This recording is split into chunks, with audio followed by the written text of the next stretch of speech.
자, 모든 사람들은 다 형통하기를 원하실 것입니다.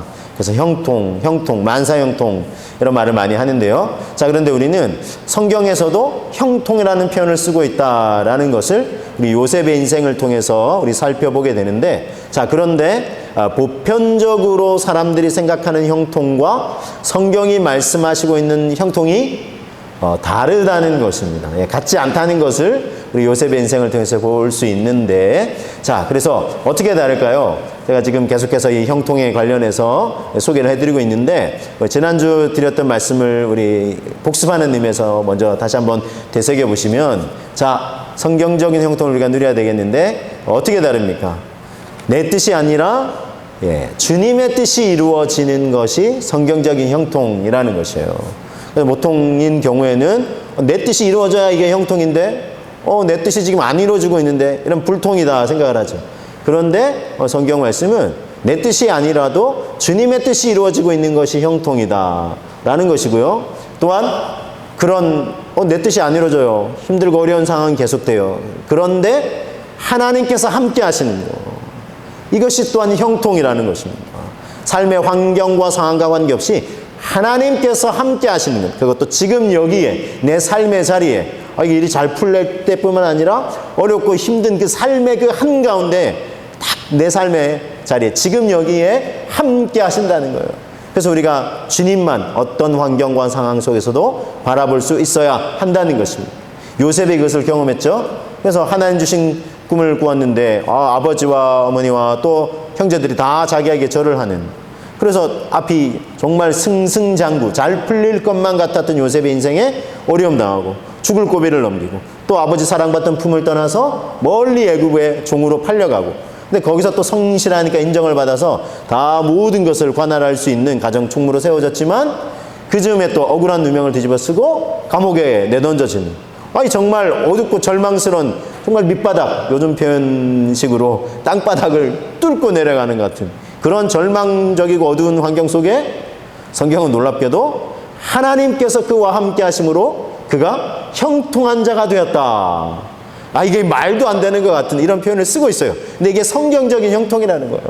자, 그래서 여러분, 어렵고 힘든 상황일지라도 살아계신 하나님, 우리 육의 눈에 보이지 않으시지만 영이신 하나님께서 나와 우리와 함께하고 계신다는 사실을 믿고, 우리를 결국은 형통의 길로 이끌어 가신다는 사실을 믿음으로 고백하실 수 있는 저와 여러분 되시기를 주님의 이름으로 축복합니다.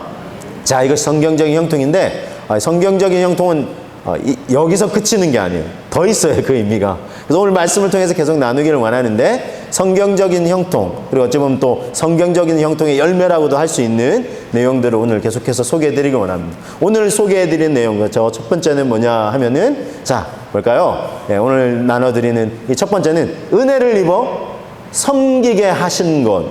이게 또 성경적인 형통이자 형통의 결과가 열매이기도 하다는 것입니다. 자, 은혜를 입어 섬기게 하신 것. 창세기 39장 4절을 먼저 보시면, 자, 요셉이 그의 주인에게 은혜를 입어 섬김에, 그랬어요. 그의 주인 바로 왕의 친위대장, 경호대장 보디발의 집에 종으로 이렇게 섬기고 있었는데 그의 주인에게 은혜를 입어서 섬기게 됐어요. 그래서 그가 요셉을 가정총무로 삼고 자기의 소유를 다 그의 손에 위탁했어요.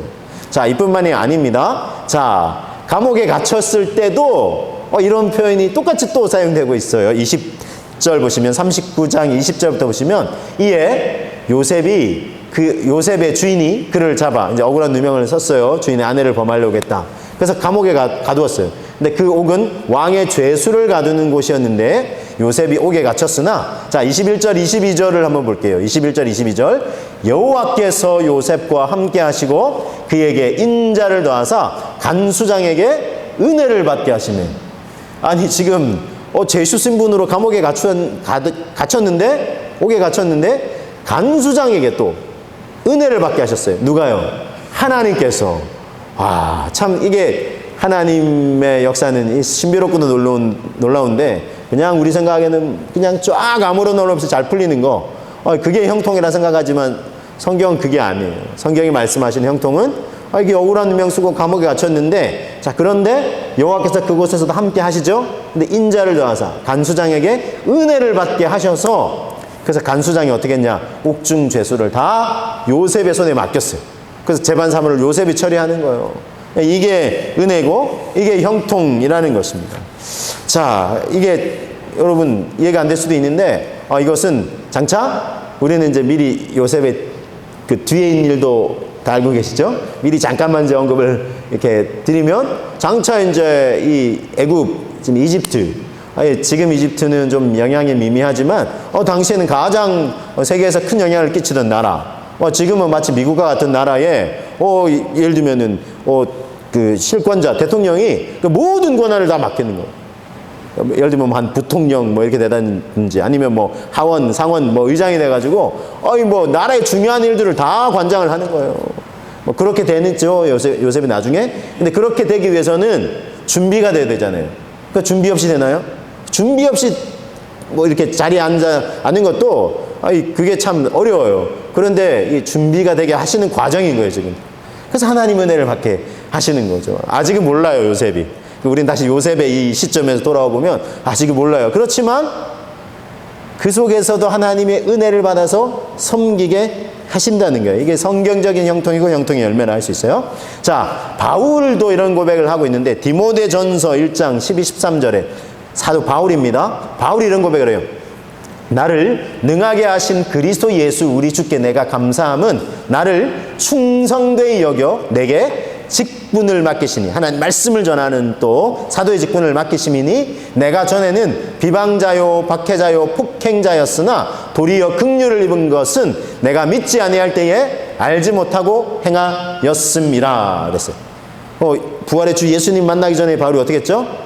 예수 믿는 사람들을 잡아다가 오게 뭐 가두게 하거나 죽이거나 뭐 이런 일을 행했던 사람인데, 그런 자신을 이 주님이, 생명과 부활의 주님이 자기를 만나주시고 자기에게 이방인들에게 이 복음을 전하는, 또 말씀을 전하는 사도로 세워주셨다는 거예요. 와, 이렇게 나를 충성되이 여겨 내게 직분을 맡겨주셨다. 그래서 14절에 이렇게 고백합니다.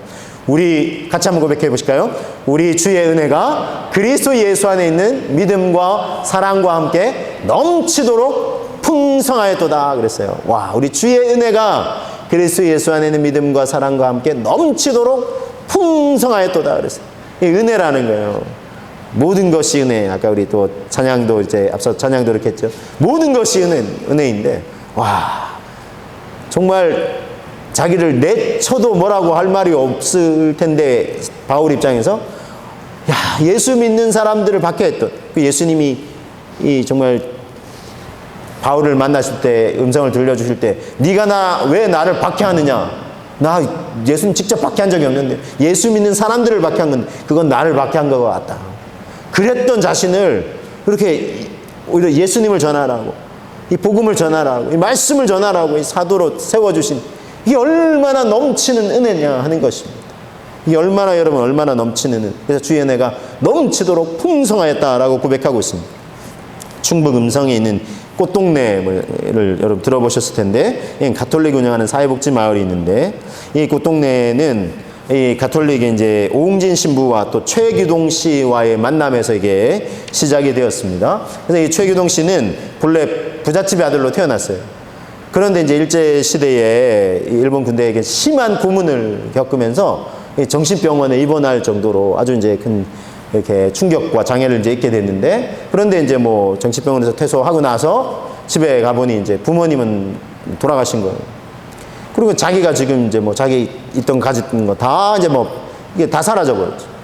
그러니까 마치 이제 뭐 거린처럼 그렇게 살아갈 수밖에 없는 거예요.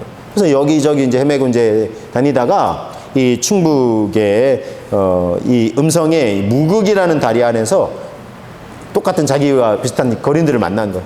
근데 보니까 자기보다 더 심각한 거예요. 왜냐하면 자기는 그래도 뭐 걷고 이렇게 움직일 수는 있는데, 제대로 이제 뭐 걷고 움직이는 것도 불편하신 분들이 계시는 거예요. 그래서 이제 뭐 음식을 해서 먹을 수도 없고, 경작해서 먹을 수도 없고, 그리고 빌어먹을 힘조차 없는 그런 분들을 만난 거예요. 그래서 나는 그래도 빌어먹을 힘은 있지 않느냐 해가지고 여기저기 이제 다니면서, 마을 다니면서 음식을 빌어다가 그분들을 이제 먹여드리고, 이렇게 하면서 이게 이제 그러니까 이제 사람들이 이렇게 그런 사람들이 모여든 거예요. 자, 그러면서 40여 년간 무려 40여 년간 그런 일을 한 거예요. 빌어서 그런 사람들을 이제 먹이고 이제 한 거죠. 그래서 또 돌아가시면 양지 바른 곳에 묻어드리고 뭐 이런 일을 했어요. 그래서 이 숭고한 사랑의 실천자로 인정을 받기도 했는데, 그는 돌아가시기 전에 이런 말을 남겼어요. 빌어먹을 수 있는 힘만 있어도 하나님의 은총이다. 빌어먹을 수 있는 힘만 있어도 하나님의 은혜, 은총이다 했는데, 이게 이제 후에 이제 이 문장은 꽃동네 여기 입구에 큰 돌에 이제 새겨져 있는 거예요. 그래서 이제 빌어먹을 수 있는 힘만 있어도 은혜입니다. 제가 이걸 소개해 드리는 건요, 뭐 이거 꽃동네나 뭐 이런 걸 소개해 드리려고 하는 거 아니에요. 사실 이렇게 이렇게 여러 관점들이 있으니까 제가 오늘 말씀드리려고 하는 거는, 이 문장, 빌어먹을 수 있는 힘만 있어도 은혜고 은총이다라는 고백을 좀 한번 되새겨보기 원해요.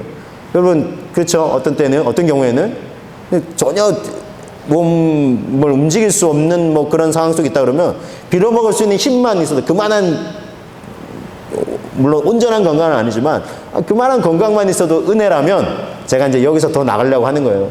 자, 그게 은혜라면 조금 더 건강한 몸으로, 마음으로, 영혼으로 일을 할 수 있다. 이건 또 얼마나 은혜냐 하는 거예요. 그렇죠, 여러분? 여러분, 제가 이제 우리 성도님들 삶을 또 이야기 나눌 때 들었는데, 우리 뭐 예를 들면 어르신 일자리 이런 것도 신청한다고 또 다 되는 것도 아니라 그래요. 그렇죠? 그럼 또 그 신청했는데 되는 게 또 은혜고, 거기 가서 또 일할 수 있는 게 은혜 아니에요, 그렇죠? 근데 어떤 분은 주중에 일이 없어서 너무 심심하고 무기력하고 했는데 어느 날은 안 되는데 그 다음에 됐다는 거예요. 그래서 너무 기쁘다는 거예요. 그래서 며칠 나가서 일하는데 너무 기쁘고 행복하시다는 거예요. 그래서 여러분, 제가 이 말씀 드리려고 하는 게 아니라, 좀 건강해져서 뭔가 일을 할 수 있는 것만 해도 은혜 아니겠어요? 그렇죠, 여러분? 이게 은혜예요. 또 어떤 분은 주중에 좀 일을 하고 싶어가지고 아르바이트라도 열심히 구하고 했는데 이게 잘 안 되는 거예요. 뭐 여기저기 이렇게 면접해도 안 되고. 그래서 어떻게 해요? 같이 기도하면서 하나님 은혜 주시기를 간구하고 있어요. 근데 여러분, 만약에 생각해보세요. 했는데 낸 곳마다, 이력서 낸 곳마다 오라고 해요. 물론 그것도 은혜겠지만, 그러면 그런 마음 모를 수도 있어요. 그래서 몇 번 했는데 예를 들면 잘 안 되는 거예요. 근데 나중에 한 곳에 냈더니 그곳에서 오라고 하는 거예요. 그럼 얼마나 기쁘겠어요. 그냥 평상시에 뭐 이렇게 내가 뭐 낸 곳마다 오라고 하면 이게 은혜인지 잘 모를 수 있어요. 근데 다 이렇게 어려운 상황 속에 있는데 와서 일을 하라는 거예요. 그게 얼마나 은혜냐는 거예요. 여러분, 이렇게 빌어먹을 수 있는 힘만 있어도 은혜. 여기 더 나가서 건강하게 일할 수 있고, 뭔가 보수를 받을 수 있고, 생활할 수 있는 거예요. 여러분, 은혜 아닙니까? 더 나가서 건강하게 직장이 있고 이렇게 해가지고 또 거기서 이렇게 또 사례를 받고 하면서 또 생활할 수 있는 게 은혜 아니겠어요? 자, 여러분, 여기서 한 단계 더 나가야 돼요. 이게 은혜라면 주님을 위해서 뭔가를 더 섬길 수 있다? 이건 얼마나 큰 은혜냐 하는 거예요. 사도 바울의 입장에서 한번 생각해 보세요. 여러분, 꼭 이렇게 막 직접적으로 사도, 목사님, 전도사님 또는 선교사가 아니라도 여러분, 교회에서 여러분 예배 드려주시고, 여기서 자리를 지켜주시고, 기도하고, 교회를 통해서 또 뭔가 또 이 지역에 하나님의 은혜와 사랑이 흘러갈 수 있다. 그렇게 섬길 수 있는 것은 여러분, 은혜 중에 은혜가 아닐 수 없습니다. 다르게 표현하면 은혜 중에 은혜라는 것입니다. 할렐루야. 이게 은혜라는 게 여러분, 빌어먹을 수 있는 힘만 있어도 은혜인데, 건강하게 또 일하면서 뭔가를 또 보수를 받고 할 수 있다면 은혜인데, 더 나아가서 섬기되 일을 하되 주님을 위해서 섬길 수 있는 거. 이게 은혜라는 거예요. 그래서 은혜를 입어 섬기게 하신 것, 이게 여러분 은혜인 줄 알고 하나님께 감사드리시는 저희들 되시기를 주님의 이름으로 축복합니다. 자, 이게 성경적인 형통의 모습 중에 하나고, 또 또 여기서 끝나는 게 아니에요. 더 있어요, 여러분. 39장 5절을 한번 보겠습니다. 그가 요셉에게 자기 집과 그의 모든 소유물을 주관하게 한 때부터 여호와께서 요셉을 위하여 그 애굽 사람의 집에 복을 내리심으로 여호와의 복이 그의 집과 밭에 있는 모든 소유에 미친지라. 자, 보세요. 여호와께서 요셉을 위하여 그 애굽 사람의 집에 복을 내리셨다 그랬죠? 그래서 오늘 두 번째 제가 소개해드리는 것은 여호와께서 복을 내리신다는 거예요. 그리고 이 여호와께서 내리시는 복을 받아 누리는 것, 이것 또한 형통의 은혜의 한 모습이라는 것입니다. 야, 또 복을 이야기하려고 하느냐?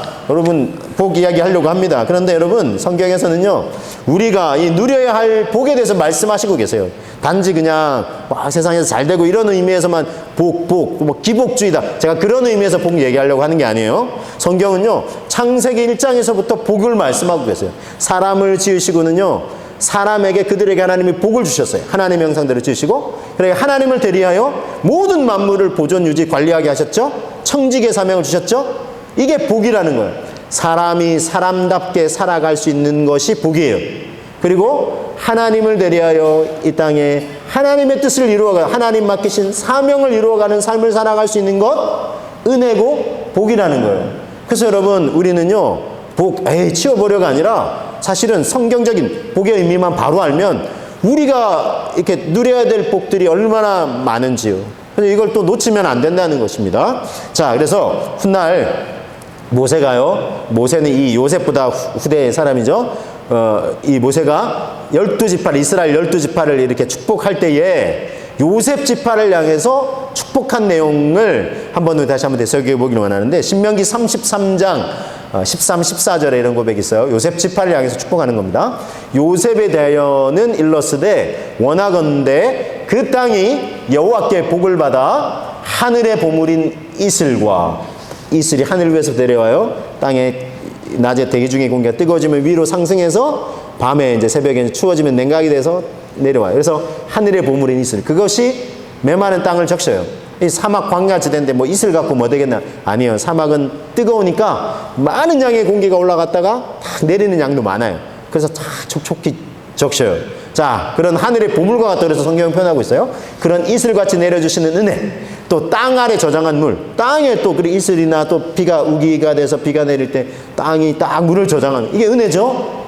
이게 여러분, 우리도 이렇게 늘 가물기만 하면은 농사는 어떻게 져요? 그래서 물이 필요한데 딱 땅 아래 저장된 물, 이게 은혜고, 태양이 결실하게 하는 또 선물, 태양이 내려서 또 농사를 짓거나 뭐 수고했던 데 결실을 맺어, 이런 선물, 태음이 자라게 하는 선물, 이게 생명이 자라는 선물.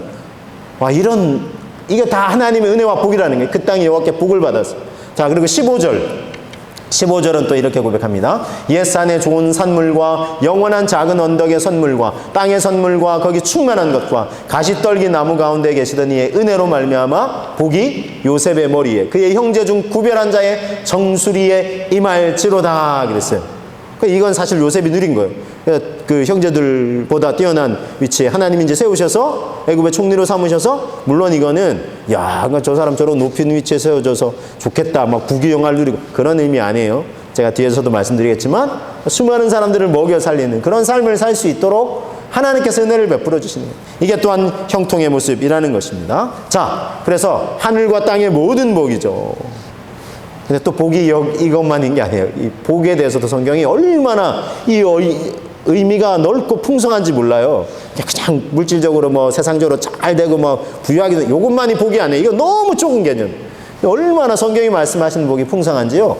또 성경 말씀 통해서 확인하기 원하는데, 이번에는 신약을 통해서 에베소서 1장 3절에 이렇게 말씀하고 있습니다. 찬송하리로다 하나님 곧 우리 주 예수 그리스도의 아버지께서 그리스도 안에서 하늘에 속한 모든 신령한 복을 우리에게 주시되 그랬어요. 하늘에 속한 모든 신령한 복이 있어요. 대표적으로 뭐가 있겠어요? 대표적으로 소개해 드릴게요. 1장 7절, 에베소서 1장 7절. 우리는 그리스도 안에서 그의 은혜의 풍성함을 따라 그의 피로 말미암아 속량 곧 죄사함을 받았느니라. 할렐루야. 죄사함 받았어요. 이건 어떤 인생도 해결할 수 없어요. 죄송한데 뭐 총리가 되고 대통령이 되고 왕이 돼도 해결할 수 없어요. 어떤 인생이 해결하겠어요? 다른 사람의 죄의 문제는 어떻게 또 해결해 주겠어요? 아무도 해결할 수 없네요. 근데 우리 주 예수님께서 그의 피로 말미암아, 십자가에서 흘리신 보혈로 말미암아 죄사함을 받은 거예요. 어떤 이단의 교조들도 할 수 없어요. 자기들이 뭐 자기 죄의 문제도 해결 못하면서 남의 죄 문제까지, 뭐 구원의 문제까지, 영생의 문제까지 해결해 줄 수 있는 것처럼 안타까워요. 어떤 이단들은 막 교주가 온다고요. 막 킬로미터 막 수십 킬로 줄을 서가지고 막 도로변에 줄 서가지고 마치 뭐 대통령이 오고 뭐 외국에 아주 뭐 귀한 인사가 오면 환영 인파 막 깃발이 있는 거죠. 그런 광경도 봤어요. 안타까워요. 우리 죄를 사해 주시고 우리에게 구원의 은혜를 베풀어 주시고 우리에게 영원한 생명의 선물을 주실 수 있는 분은 우리 구주 예수 그리스도밖에 없는 줄로 여러분 믿으시길 바랍니다. 이거는 너무나 분명해요. 이건 너무나 우리가 분명한 믿음의 고백을 드려요. 그래서 이 땅에 오시고 십자가에서 피를 흘려 죽으시고 그의 피로 말미암아 우리가 죄사함과 구원과 영생을 얻고 하나님의 자녀된, 이게 하늘에 속한 모든 신령한 복 아니에요? 혹시 뭐 세상의 복은 좀 못 누릴지 몰라요. 그러나 이것만은 놓치지 말아야 됩니다. 죄사함 받고 구원받고 하나님의 자녀, 하나님의 백성이 돼서 이 땅에 사면 우리 장수여도 한 120대 사는데 끝이 아니에요. 영원한 하나님 나라예요. 그땐 뭐 수를 셀 수도 없어요. 영원하니까 말 그대로. 거기서는 여러분 영원한 생명, 구원과 영생을 누려야 되지 않겠습니까? 하나님 은혜 사랑 누리고 하나님 보좌 앞에서 하나님 은혜 감사 찬송 올려드리고, 여러분 이런 신령한 하늘과 땅의 복 뿐만 아니라 이런 신령한 복, 죄사함과 구원을 얻고 하나님의 자녀, 하나님의 백성이 돼서 영원토록 하나님 나라에 가는 이런 복과 은혜를 누리시는 것이 성경적인 형통, 이런 형통을 가득 풍성히 누리시는 저와 여러분 되시기를 주님의 이름으로 축복합니다. 자, 여러분 성경이처럼 복에 대해서 많이 말씀하고 계시는데, 나도 많이 받았으면 좋겠다. 그러니까 이 자동차에 멋있는 자동차를 이렇게 뭐 젊은 사람들 요즘 뭐 집보다 뭐 자동차를 먼저 좋은 걸 사고 그러면 다 사서, 근데 어떤 마을에 이제 차를 주차를 해놨는데 한 그 소년 형제 둘이 다 그래가지고 그 차를 유심히 이제 보는 거예요. 그 마을에 이제 시골 마을에 이제 차가 괜찮을 때인데 다 유심히 보는 거예요. 뚫어지다 보는 거예요. 그래서 막 신나게 막 신기하기도 하니까 막 구경을 하는 거예요. 그래서 나중에 차 주인이 이제 와서 보니까 애 둘이 이제 차에서 혹시나 차를 막 이렇게 긁고 막 하는 거 아니에요? 그게 아니라 너무 이렇게 차를 이제 신병관계로 보고 있는. 그래서 이제 이 사람이 약간 의심될 마음에도 막 이렇게 얘기를 해요. 그렇게 했더니 이제 형제 둘이 이제 형하고 동생이 막 보고 있어. 그래서 형이 이제 이거 뭐예요? 이게 차다 하니까 이렇게 차도 구경시켜주고 보여주고 그렇게 했는데 부럽냐고. 그래서 너도 이런 멋진 차를 이렇게 나중에 다 이렇게 타고 다니라고 이렇게 했는데 저는 굳이 안 그래도 될 것 같아요. 그러는 거예요. 왜 이런 차 타고 다니면 좋잖아요. 그래서 저는 이런 차를 제가 탁 타고 다니는 그런 사람보다는 제 동생한테 이런 차를 탁 선물해 주고 싶다. 형의 마음이 이쁘잖아요. 그렇죠? 동생한테 이런 차를 선물해 주고 싶대요. 알고 봤더니 동생이 조금 몸이 불편해. 그래서 약간 이제 다리를 저는. 그래서 형의 마음이 이쁘잖아요. 내 동생이 필요할 것 같아. 동생이 좀 다리가 불편한데 나는 이 차 필요 없고 동생이 이렇게 이런 좋은 차를 탈 수 있도록 내가 선물해주는 형이 되고 싶다. 이게 차 주인도 감동이 된다. 그리고 여러분, 제가 무슨 말씀을 드리려고 하냐면, 여러분 우리가 제가 이게 두 번째 테마, 하나님이 내려주신 하늘과 땅의 모든 복, 또 신령한 복, 풍성히 누리는 것도 형통이죠. 근데 여러분 이걸 단지 우리만 누려서 되겠습니까? 이걸 또 필요로 하는 사람들에게 함께 누릴 수 있도록 이 복을 흘려보내는 통로 되는 것. 그래서 세 번째, 복을 흘려보내는 통로가 되는 것이 성경적인 형통이에요. 나만 누리는 것이 아니라 나만 누려가지고 딴 사람 주는 거 아까워가지고 다 끌어안고 있다가 그냥 고인물이 썩는다 그랬는데 다 썩어서 상해서 나중에 버려야 될 줄. 이게 아니고 흘려보내는 거예요. 흘려보내야 더 이렇게 물이라면 이렇게 흘려보내야 그 물도 샘도 더 신선해질 수 있는 거예요. 계속 고여 있으면 썩을 수밖에 없는. 그래서 이 복을 흘려보내는 통로가 되는 것이 성경적인 형통이라는 거예요. 창세기 39장 5절 말씀을 통해서 다시 한번 확인해 봅니다. 자, 그가 요셉에게 자기의 집과 그의 모든 소유물을 주관하게 한 때부터 여호와께서 요셉을 위하여 그 애굽 사람의 집에 복을 내리심으로, 자, 그 다음 보세요. 여호와의 복이 그의 집과 밭에 있는 모든 소유에 미친지라 그랬어요. 자, 이 요셉의 주인의 집, 요셉을 인정해서 하나님이 함께 하신 걸 보고 다 맡겼죠. 그랬더니 하나님이 복을 내려주셨죠, 요셉에게. 근데 요셉만 누린 게 아니라 요셉이 자기가 섬기고 있는 집에 주인에게 그 집의 사람들, 밭에 있는 모든 소액, 밭에 있는 모든 소유에까지 복이 미쳤다 그랬어요. 하나님의 복이 흘러간 거예요. 이게 성경적인 형통이에요. 그렇죠? 요셉이 장차, 그렇죠? 감옥에서도 이렇게 왕에게 밑보여서 들어온 이렇게 죄수들을 섬기고, 나중에는 굶주려 죽어가는 수많은 사람들을 돕고 섬기는 거예요. 단지 뭐 애굽의 총리가 됐다고 해서 야 높은 위치에 세워진 이게 복이구나, 이게 아니에요. 진짜 복은 이제부터예요. 요셉이 섬기는 삶을 살아가는 거예요. 그래서 수많은 사람들이 그 혜택을 함께 누리게 되는 거예요. 세상에는 우리의 섬김을 필요로 하는 사람들이 너무나 많다는 거예요. 그래서 우리가 아프리카나 저 밀림 뭐 오제 이런 데서 막 먹을 것도 제대로 못 먹고, 뭐 지금은 뭐 동남아 뭐 이런 나라 중에도 훨씬 예전에는 우리보다 잘 살았는데 지금 역전이 돼가지고, 그렇죠? 그리고 그런 나라들 너무 가난하게 사는 사람들 이게 많아요. 그래서 가끔 이제 그런 사람들 TV에서도 이제 우리가 볼 수 있죠. 그래서 막 먹을 게 없어 굶주려 뼈만 앙상하게 남은 아이, 파리가 들 그런데 이거 파리조차 힘조차 없는. 그래가지고 막 기운이 없는 날. 어떤 사람이 그걸 보고 막 하나님 믿는 사람이 화가 나가지고 하나님 도대체 뭐 하시냐? 저런 사람들 저 굶주려 죽게 내버려 두시냐고, 하나님 도대체 뭐 하시냐고.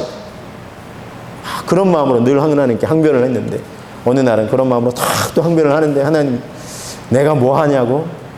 내가 저 사람들을 위해서 내가 너를 이 세상에 존재하게 하는 거란다.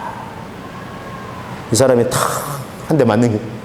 늘 하나님 탓만 했는데 하나님이 나를 이 세상에 존재하게 하는 거예요. 내가 저들의 아픔을 보게 한 거는 내가 할 수 있는, 내가 저들보다는 더 건강하니까, 저들보다는 더 여력이 있으니까 야 저들을 섬기라고 하는 거예요. 그래서 그들을 섬기는 단체들도 많이 있고 그렇잖아요, 그렇죠?